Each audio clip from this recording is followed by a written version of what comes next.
Hi students, welcome to our channel physics concepts by Ali sir.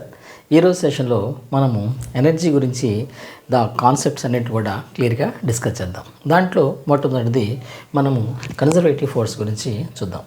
Conservative force అంటే కనుక the work done by a force in a closed path.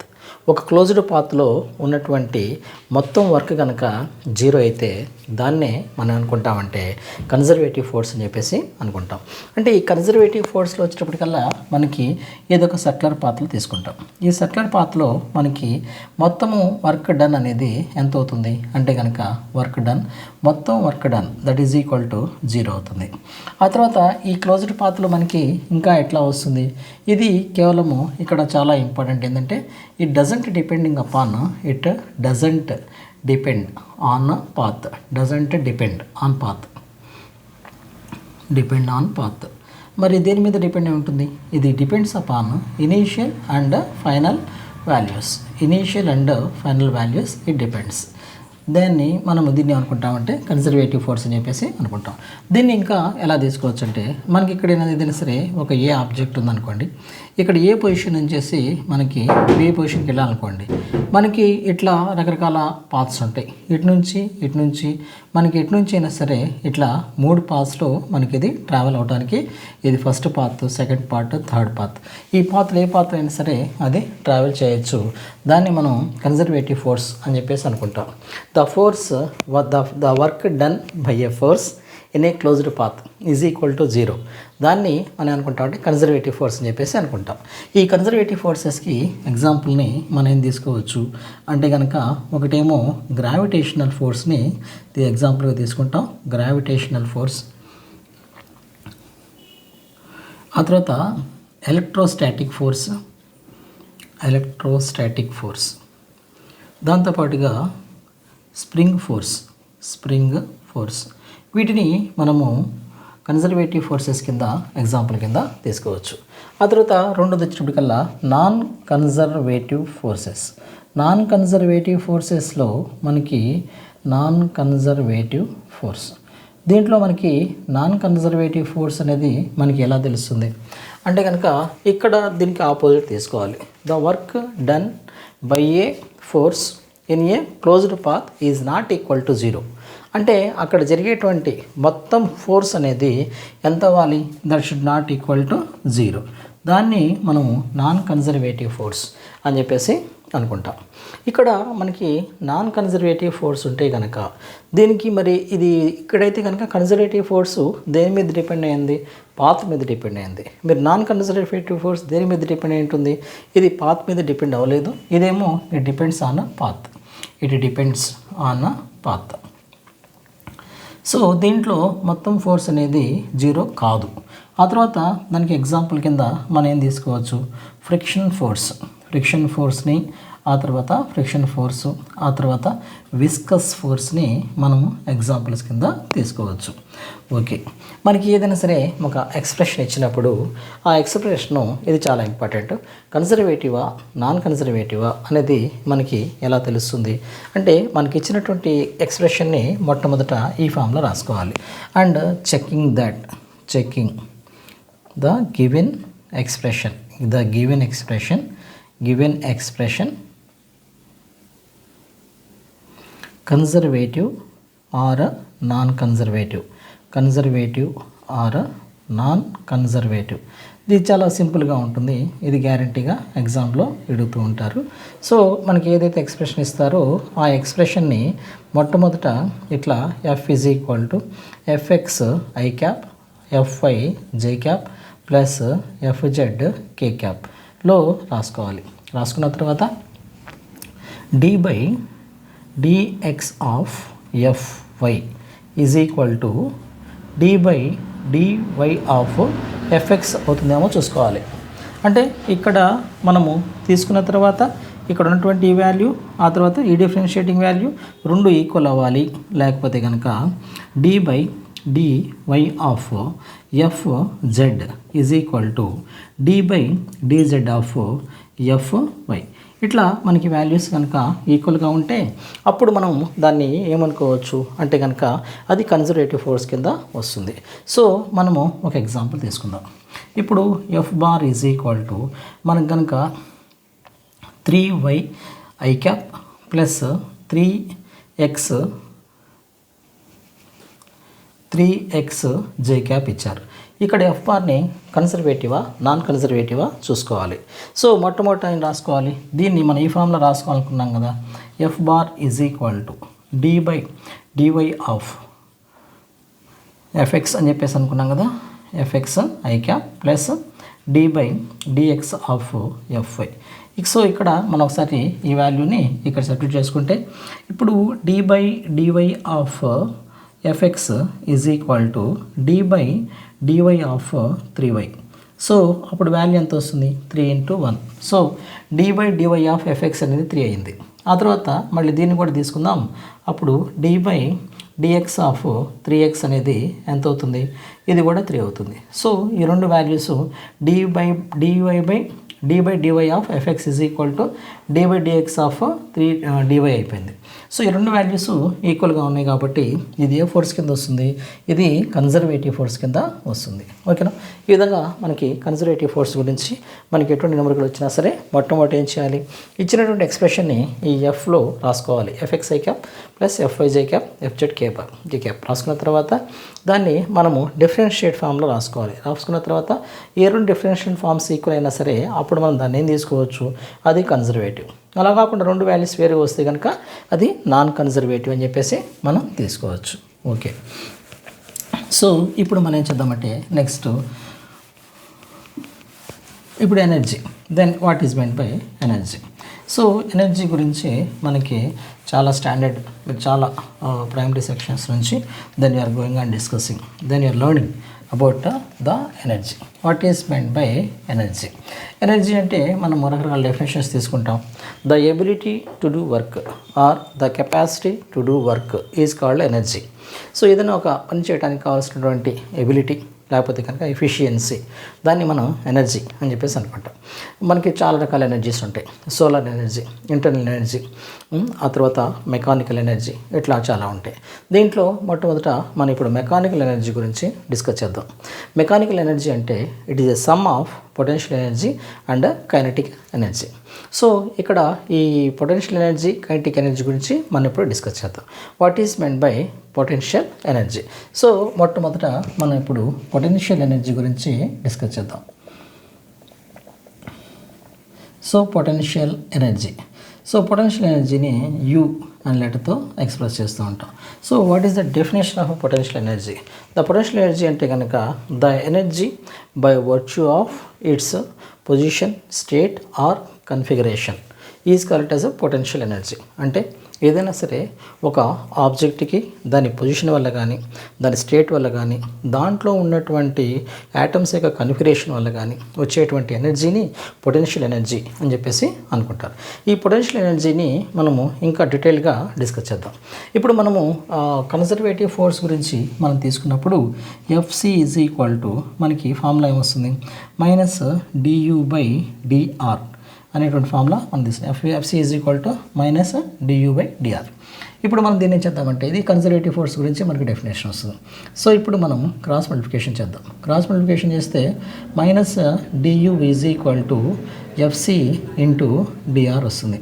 So ఇక్కడ du is equal to -fc into DR.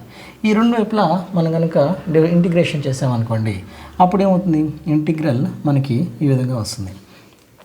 ఒకవేళ ఈ value కనుక మనం ఇంకా దీన్ని initial value ఆ తర్వాత ఫైనల్ వాల్యూ నుంచి దీన్ని కనుక ఇంటిగ్రేట్ చేస్తే మనకి ఇక్కడ r1 r2 అని చెప్పేసి అనుకుందాం.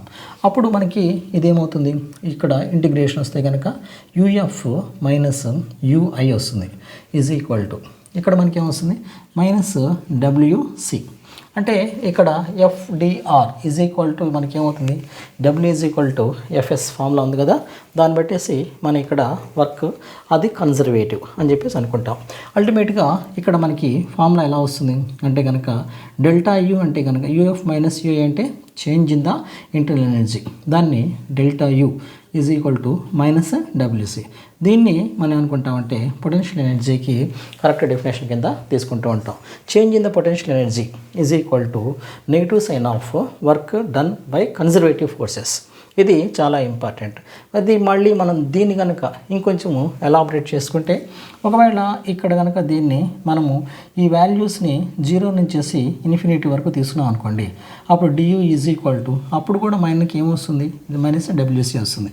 దీన్ని బట్టి మనము ఇంటర్నల్ ఎనర్జీకి ఒక డెఫినేషన్ తీసుకోవచ్చు. So the amount of work done from one object to bring one object from infinity conditions to at current situation.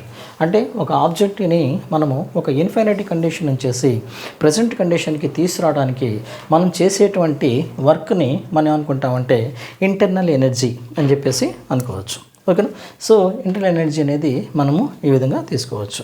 ఒక ఇంటర్నల్ ఎనర్జీకి మనకి ఫార్ములా ఇది ఉంటుంది. ఆ తర్వాత what are the examples for the internal energy. Internal energy అంటే కనుక మనకి ఇంటర్నల్ ఎనర్జీ, దాన్ని మనము ఇంకా పొటెన్షియల్ ఎనర్జీ అని చెప్పేసి కూడా అనుకోవచ్చు.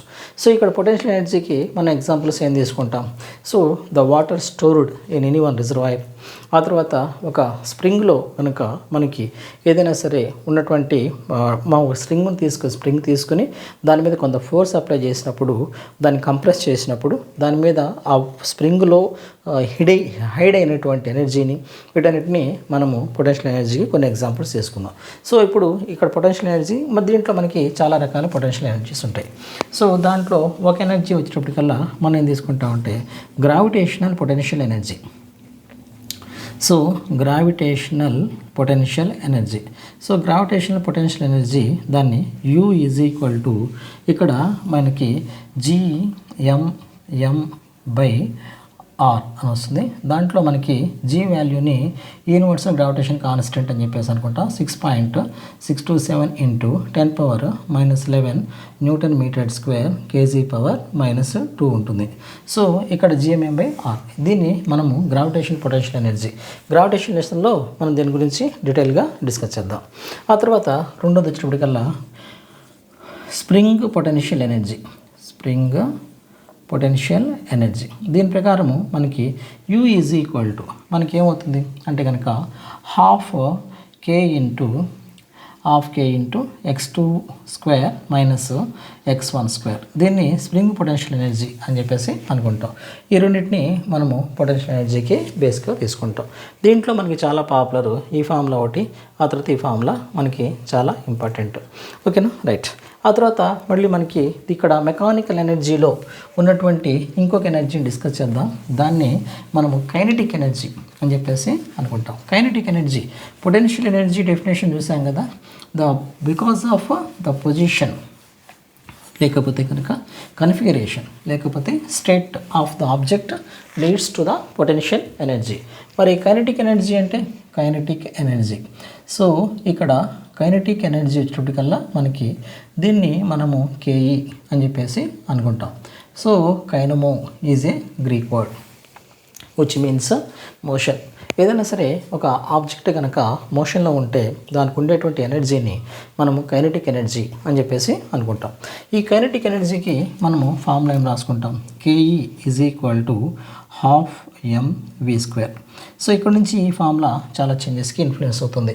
ఇక్కడ మనకి P is equal to momentum P is equal to m into v ఉంది.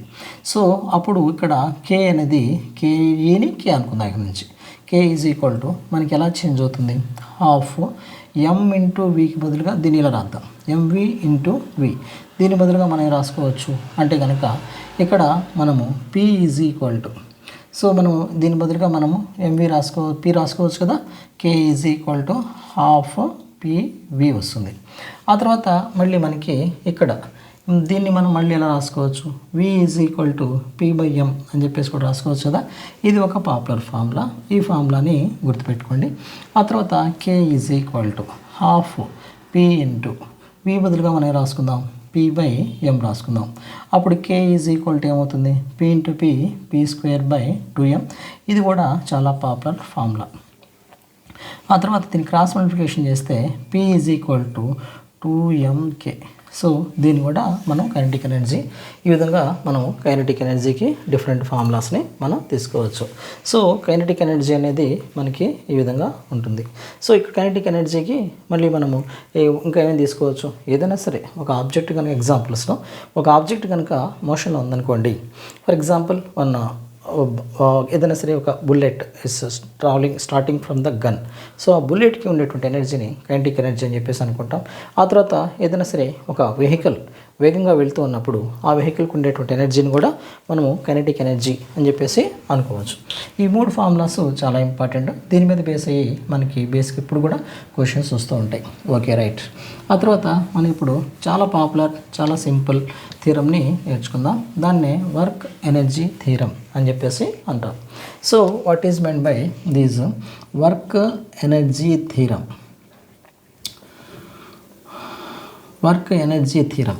సో ఈ వర్క్ ఎనర్జీ థీరం ప్రకారము ఏదైనా సరే దెన్ మొత్తం potential energy work done is equal to change in the kinetic energy. అంటే మనకి వర్క్ డన్, అది work done అనేది ఇక్కడ మళ్ళీ change in the kinetic energy మనం ఇంకెట్లా రాసుకోవచ్చు? ఒకవేళ కైనెటిక్ ఎనర్జీ కనుక మనకి కేఈ అంటే కనుక 12mv² అవుతుంది. 12m ఇక్కడ ఎనర్జీ కనుక ఇనీషియల్ ఫైనల్ ఉందనుకోండి. So v final square minus v initial square, ఈ విధంగా కూడా మన ఇక్కడ వర్క్ ఎనర్జీ థియరంని రాసుకోవచ్చు. దీంతో పాటుగా మనకి work done by conservative forces plus work done by non conservative forces plus work done by internal energy, ఆ తర్వాత work done by mechanical energy, ఈ మొత్తం కూడా దేనికి ఈక్వల్ అవుతుంది అంటే కనుక 12m into change in the kinetic ఎనర్జీకి ఈక్వల్ అవుతుంది. సో ఇక్కడ work done by conservative, work done by non conservative, work done by internal energy, work done by mechanical energy, ఈ మొత్తాన్ని మనం ఏమనుకుంటామంటే 12m into v final square minus vi² అంటే initial energy. ఇక్కడ ఇది మనకి చాలా popular formula. So work done is equal to change in the kinetic energy. దాన్ని మనము వర్క్ ఎనర్జీ థియరం అని చెప్పేసి అనుకుంటాం. ఓకేనా? I hope that this session is helpful for you. Please support me నాన్న. Wish you all the best.